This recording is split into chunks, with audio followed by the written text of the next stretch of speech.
personazhe të jetës publike të cilët Arieta i vlerëson shumë. Dhe na përmendi disa emra. Tani një personazh që e vlerëson më shumë, po them.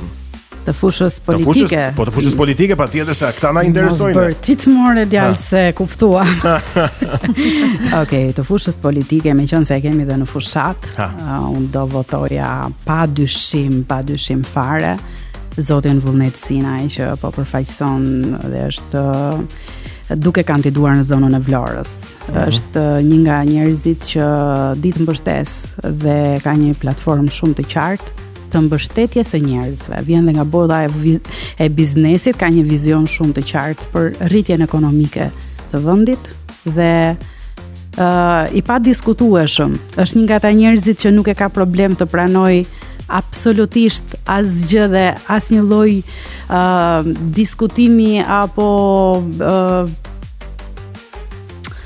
që të ketë një lloj paragjykimi për njerëzit. Nëse ti je një artist, ai të ngres si artist. Nëse ti je një bujk, ai të ngres si një bujk. Nëse ti je një shkrimtar, ai do vlerësoj shkrimet e tua. Ai ka mbështetur edhe ventrilokuizmin apo jo?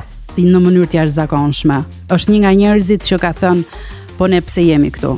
Kur unë kam treguar gjithmonë ato pasiguritë e mia dhe gjithmonë atë stepjen time për realizimin e diçkaje, kuptohet nga ana financiare, e ka thënë, ne jemi këtu. Kështu që ka dhënë një ditë të vlerësoj. Kjo është ajo që bën atë më të veçantë. Kështu që votën do t'ja jepja patjetër atij. Vota duhet mbetet e fshehtë. Vota e kujt? Po nuk votoj për Vlorën. E harrova këtë detaj. Sa e madhe që je. Ne menduam se isha gati të thoja vota është e fshehtë, po ty bravo që e deklarove hapur. Po tash do t'ja. Po më të vëmendshëm more dia, më të vëmendshëm. Çfarë prendo? Arieta, ç'ishte ky kurs?